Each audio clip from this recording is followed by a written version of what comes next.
Yo, what's good today? We gonna watch. Mom found out her teen daughter is a psycho killer. Make sure like, make sure comment, make sure subscribe. Make sure word to 10K. Let's go. Dad discovered that. Oh, oh, that's we got so many. God damn. Wanna be? Oh, we gotta watch that. 42 minute long. That shit. 42 minute long. That shit gonna be like. Miramar Police Department. Yes. How you doing, ma'am? I'm waiting for my sister to go over there. What happened? What happened? I just here to speak to you over here for a second. Oh, Lord. Right now, there's an investigation, and I guess it's your daughter. Yeah, that's my Your daughter. daughter, her name came up, so we have to keep everybody out of the apartment. Police arrived at the home of 17-year-old Christy Parisian. She young, 17 years old, and she already killed people. Where her mother was informed that Christy had become involved in a strange and violent incident. About an hour earlier, officers had discovered the body of an 18-year-old boy named Dwight Grant near a nearby apartment complex, brutally stabbed to death. God damn. Can you guys go back inside for me? Can you go back inside, please? Don't.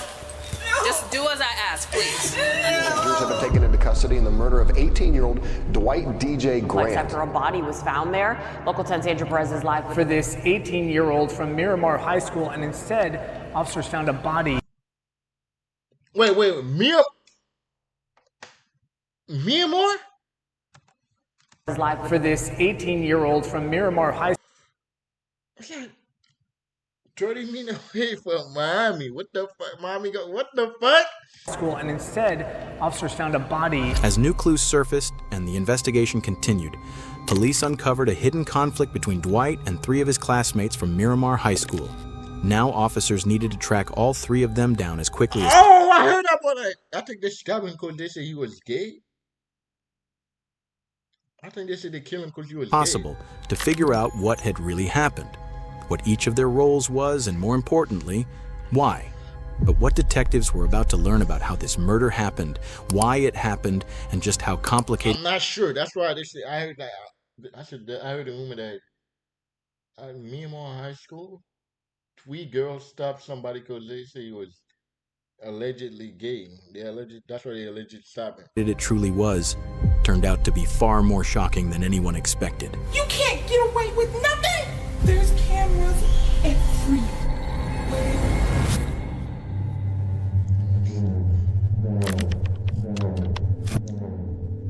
Everything started on a Sunday evening. On October 17th in Broward County, Florida, a nurse named Malene Emile noticed something was very wrong. Her 18-year-old son, Dwight Grant, who most of his friends called DJ, hadn't come home that day. DJ wasn't the kind of kid who disappeared without saying anything. He was responsible, focused on school, and always kept his family informed. His sudden silence was completely out of character. This was the beginning of a terrifying mystery for his family. No matter how hard they tried, no one could get in touch with DJ. He wasn't answering calls, he wasn't with any of his friends, and no one had seen him.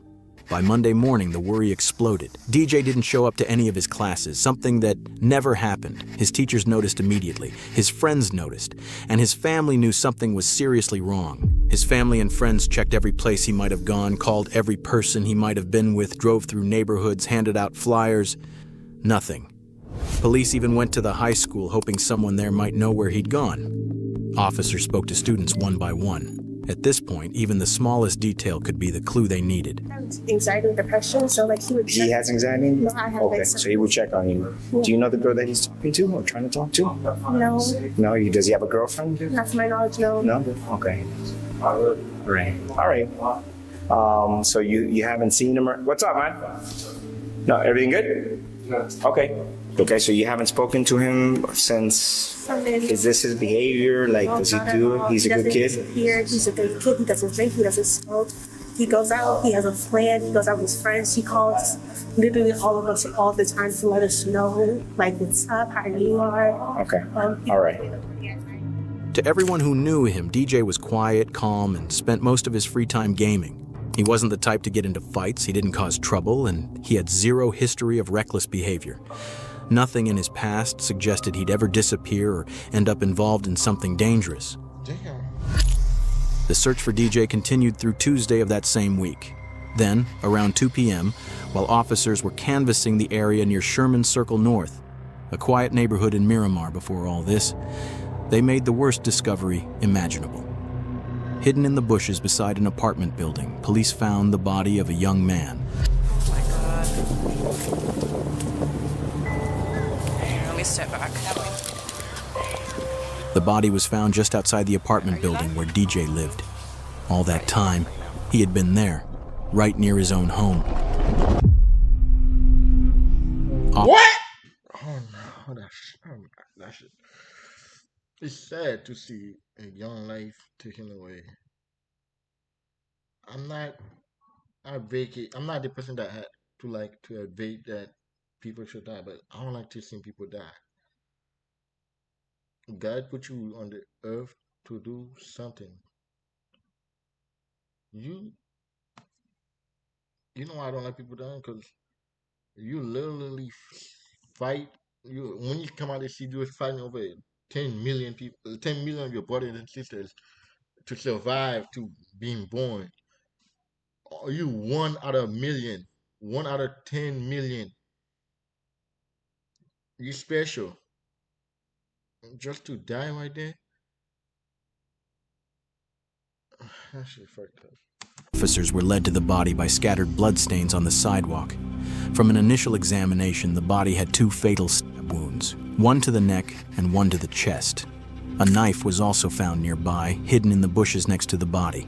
Can you go back inside, please? Don't.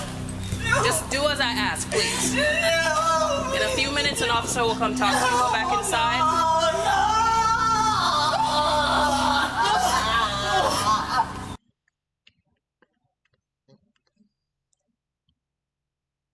Seeing a mother or a dad cry, that's the saddest thing. That will hurt you and impact you the most. That shit gonna hurt you deep in the soul. Like watching your parent cry, watching somebody's parent cry over the children. That's why I hate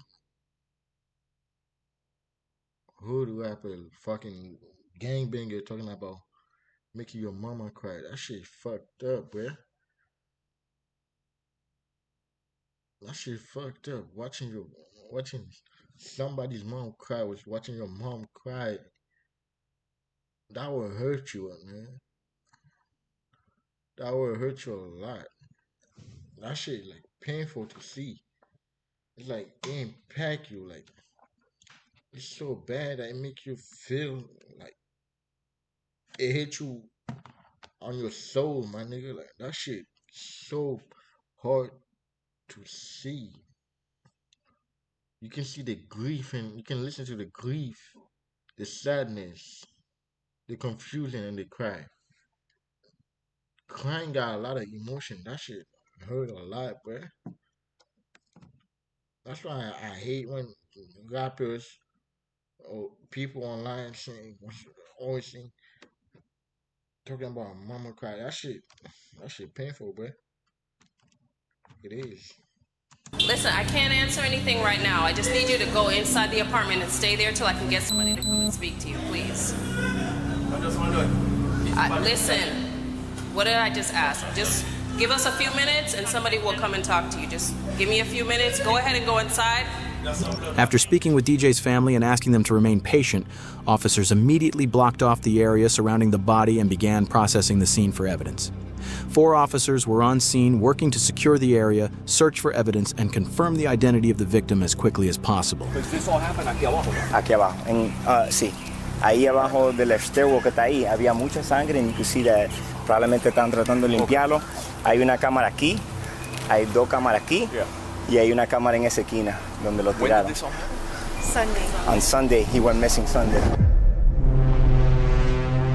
Miramar is a quiet, close-knit community where news spreads fast. So when word got out about the brutal discovery of an 18-year-old's body, tips started pouring in almost immediately. Several people came to police headquarters, hoping the information they had might help. Among them was a woman who walked into the lobby holding her teenage niece's phone. She wanted to tell police about a private group chat that had caught her attention.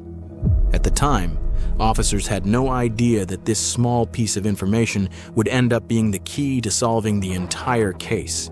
Can you just give me a brief rundown? I'm so sorry. I know I'm seeing on the news that they found a body over by Sherman Circle, and they keep showing the picture of the kid that goes to Miramar High, saying they can't guarantee that it's him, basically, blah, blah, blah. Okay. But on my niece's phone, all the texts are coming through that they're her friends. There's people from school there, and they know it's him. I just came here because my niece was telling me that she had got these texts from this girl yesterday from the modeling, and she said it was the most traumatizing day of her life when she seen him yesterday, which would have been Sunday. Yeah. So in my mind, 1 and 1, I'm not saying she did anything, but I'm not saying I can't come here and not show you either, because she keeps saying, tells everybody in the how many people she's killed and she's in a gang. I mean, and it could be just to be, was cool or to be tough. But you never know. It's like, the same thing, I don't want the text messages here, I don't want them to show my nieces. I don't want her. Like her to associate with, okay. By the next day, Wednesday, the victim's identity was finally confirmed. The body belonged to DJ Grant, the Miramar High School student who had been reported missing. And Nicole, there are still so many more questions than answers at this hour. Our officers came out here because they were helping the search for this 18-year-old from Miramar High School, and instead, officers found a body in the bushes. Now, police had to start putting the broken pieces of the puzzle together. The evidence from the crime scene, and more importantly, the group chat that the woman had brought to them. Inside the chat, police found disturbing messages linked to 3 teens, 3 names that within hours would become central to the investigation: 17-year-old Andre Dexter Clements, 16-year-old Jaslyn Smith, and 17-year-old Christy Parisian. Without wasting any time, officers began tracking them down. Christy was the first person police went to. Miramar Police Department. How you doing, ma'am? So, right now there's an investigation, and I guess it's your daughter? Yeah, that's my daughter.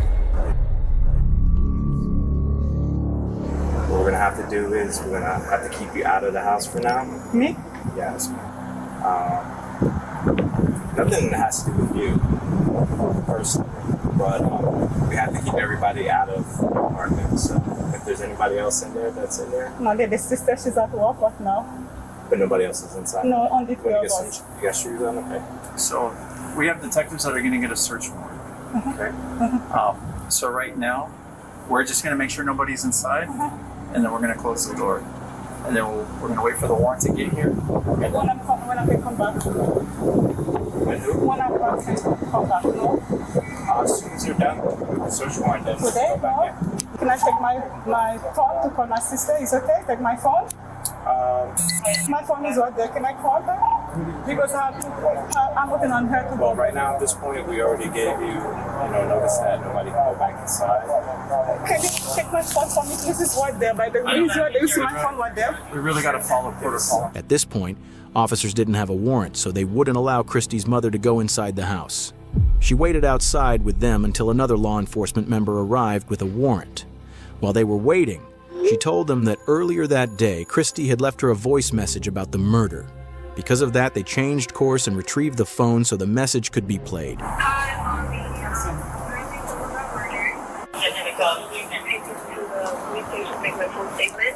be back soon, and I will have my phone so they can play phone.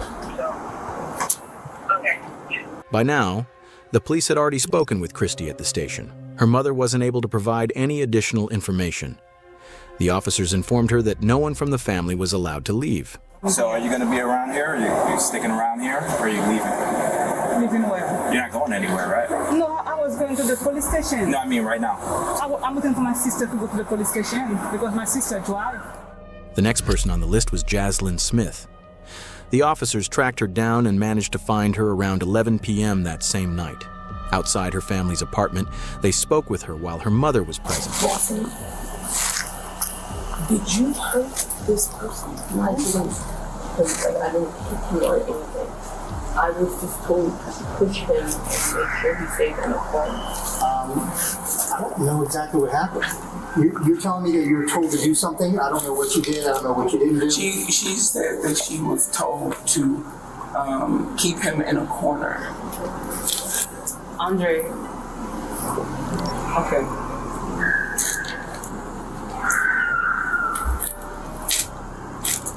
Andre told me that somebody had pissed him off, or somebody was messing with somebody else's girl or something.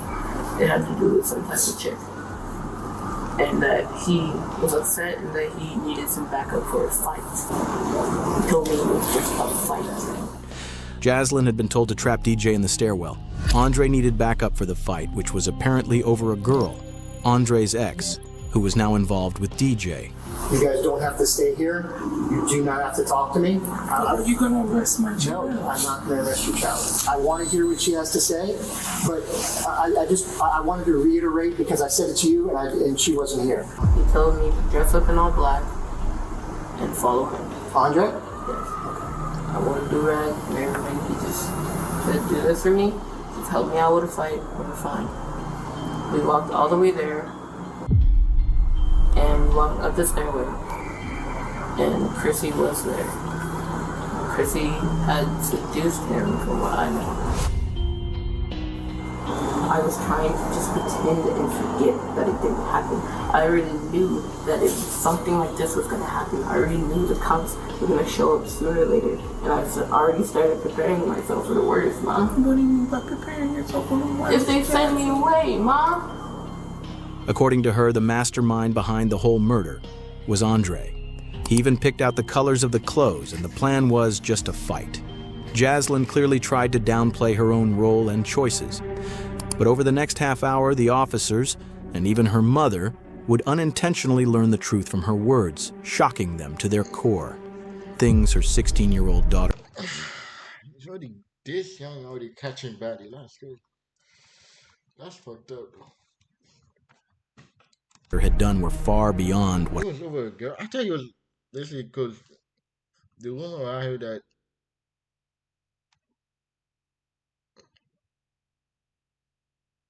it was over. I tell you, the woman I heard was because he was gay. That's why they stabbed him. But it was over a girl. I did not know that. Her mother could have imagined.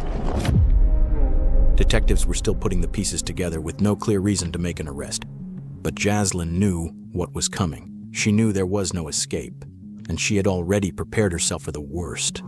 Because by everything I've already said, I'm an accomplice, and I know this, but I'm sorry. Come here. I can't. Come here.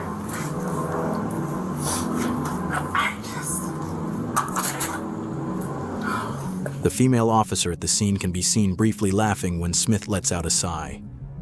But there's nothing funny about what's happening. A teenager has been killed, and Jaslyn has just admitted her role in what happened. She's now given police a motive. Andre had found himself in the middle of a high school love triangle between DJ and his ex-girlfriend. That's when the dark thoughts started, and the plan began to take shape. A plan that would need help. Before Sunday, before any of this began, Andre had reached out to her. He told her about the planned fight and the help he needed. Now sitting in a police car beside her mother, the officer asks Jaslyn to walk them through everything, step by step, starting from that moment. So I'd like for you to kind of tell me, step by step, on how everything occurred, you know? Before Sunday, before he came over. Who's here? Andre. Andre's from school also? Yes. Before he ever came over, he told me on Friday, I believe it was Friday, that he had a situation that he needed to deal with, and he was wondering if I could help him out with a fight. Me knowing that I used to fight in elementary and used to be a bad kid-ish outside of school, I'd agreed because he was a good friend of mine, and like, it's just a fight. He had said he was going to be coming over at around 6. He came over at least 6:45, close to 7 o'clock. Okay.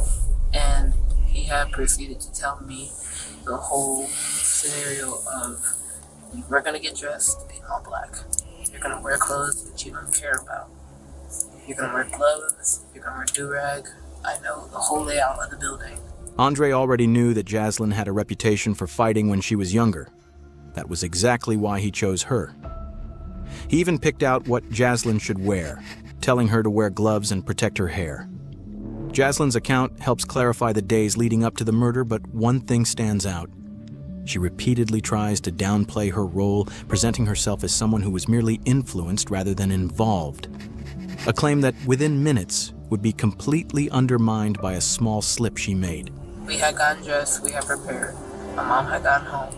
We had told her that we were going to go on a walk. He was explaining to me that the person that me and him were going to fight with, because he was going to seduce, had messed with a girl that he knew and had, essentially from what I know. And on the way there, he's telling me exactly where we're going to walk, exactly how we're going to walk, exactly what we're going to do, and we're going to wait for a signal. And I was like, okay, it's just a fight.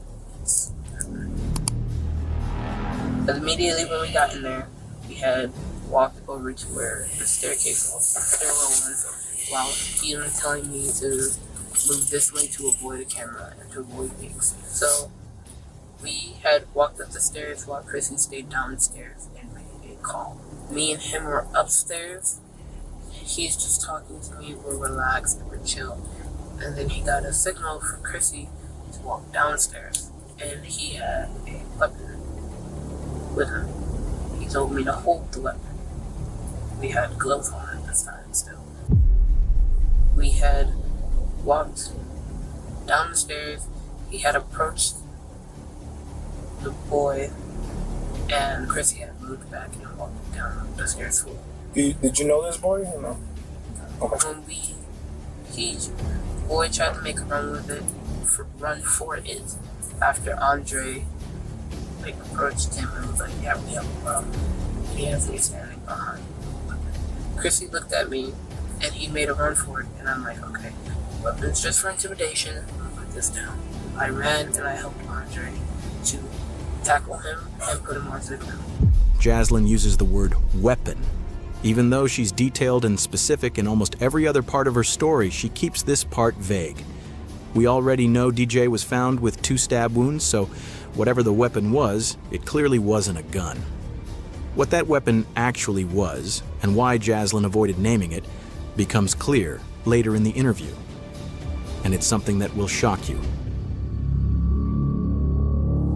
Andre asked for the weapon after explaining to him that he was going to kill the other boy. He had asked for a weapon, and I just handed it to him because I was like, I don't know about this, but I'm like, okay, maybe you're joking, because me and Andre are playful. We like to mess around and we do like play fight, and we're just very like a sibling type of relationship. But this time, nothing felt like a joke.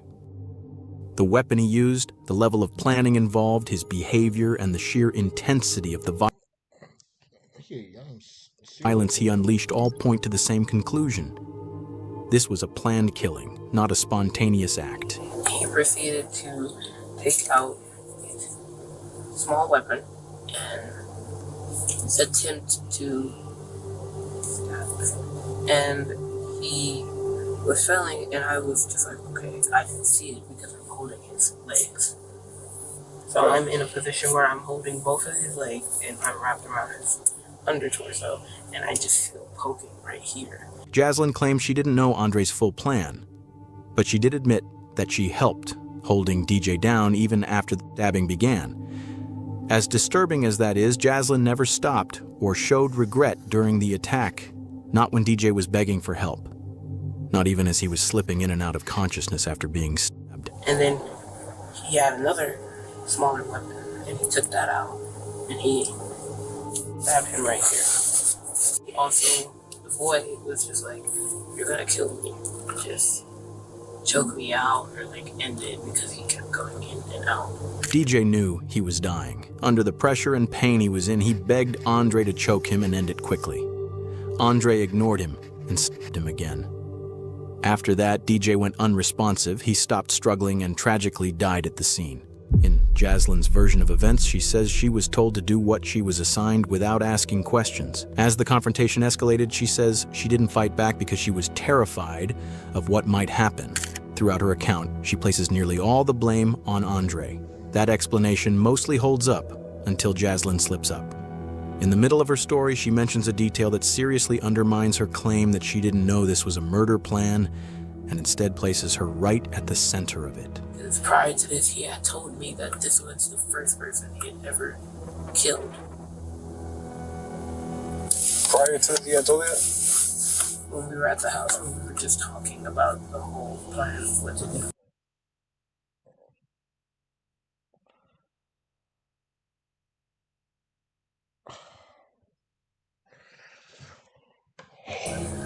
What was going to happen, but he never told me that he was going to kill somebody until at this time. And like, this is the first person. I leave it here. I'll ask Chrissy. Leave. That single detail changes everything. It shows that Jaslyn knew about the murder plan long before it happened. Now her story starts to crack. It directly contradicts her earlier claim that she had no idea this was meant to be a killing. At this point, it's clear she was far more involved in both the planning and the decision than she had admitted. That's when the officer shifts the focus and asks about the weapon used in the attack. I'm assuming it's a knife then that he had? There is a knife and there is a longer what? Sword. A sword. Okay. Oh my fucking. A knife is something that can be easily concealed, but a sword isn't. Hiding something like that would be almost impossible. It's hard to believe that Jaslyn and Christy could have been around Andre all that time without noticing the sword. Now detectives finally have enough pieces to start shaping a version of events that's much closer to the truth. But before moving forward, they still needed to make sure the physical evidence matched the story. So you saw the big sword when he first showed up here in the first place? No. I didn't see it exactly. I only saw that there was a bag with it, and I was like, okay. Because somebody else had taken everything out of the house behind us, and I didn't know where that was. And I believe it was either in like a jacket with him, or with Chrissy in an extra jacket, or in a bag with them. Jaslyn could tell detectives were zeroing in on one key detail. She knew about the sword before they ever left the house, and that meant she knew the plan from the start. She tried to distance herself from it, saying that when they left, Andre grabbed a small knife and a larger sword, but she claimed she didn't actually see the sword at first and assumed it was already in the bag. Detectives weren't convinced. By now, there were too many gaps in her story. The teens believed they had pulled off the perfect crime. They killed someone in broad daylight in a tucked-away stairwell inside a busy apartment complex, avoided security cameras, and left no direct eyewitnesses. If the group chat messages hadn't surfaced later, they might have gotten away with it. But everything started to fall apart after the attack. They dragged DJ's body into the bushes, packed the weapons and supplies into a bag, and returned to Jaslyn's complex. There, they made a serious mistake. In an open, grassy area, clearly visible from nearby apartments, they started a fire and burned the bloody clothes using gasoline. As they sat there, shaken, but still hoping they were in the clear, a security guard spotted them.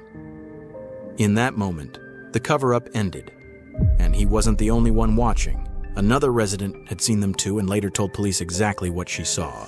The two girls, they were just standing there, but they weren't moving much. The chubby girl, she was just like moving back and forth, but like standing in the same spot but moving a little bit. And then the guy was moving around the fire, just throwing more gasoline. I didn't see their face, but I saw their body shape. And seeing them on the photos, you could picture them, especially the chubby girl. You could feel the traumatization from them, and you could feel like they were scared, but you could also feel like they had that energy of the way of thinking like he deserved it. Like you could notice that.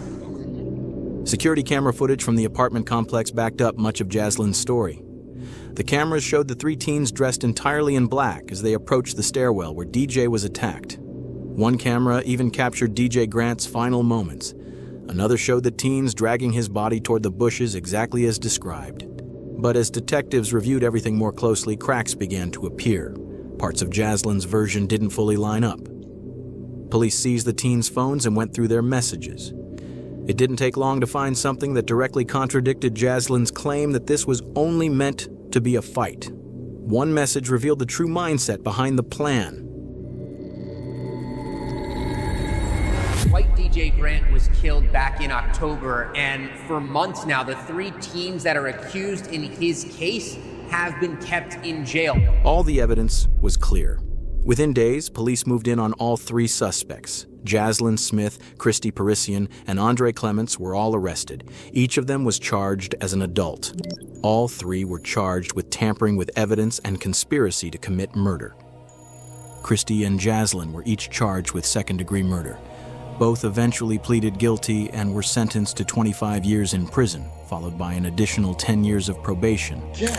Andre Clements, who was 17 at the time, was considered the mastermind behind the crime and the one who delivered the fatal sword strike that killed DJ. He faced the most serious charge, first-degree premeditated murder. On February 18, 2025, Andre Clements, now 20 years old, also pleaded guilty. He was sentenced to 40 years in prison, followed by lifetime probation. A caring, loyal, honest person would be there for you in a second and a heartbeat.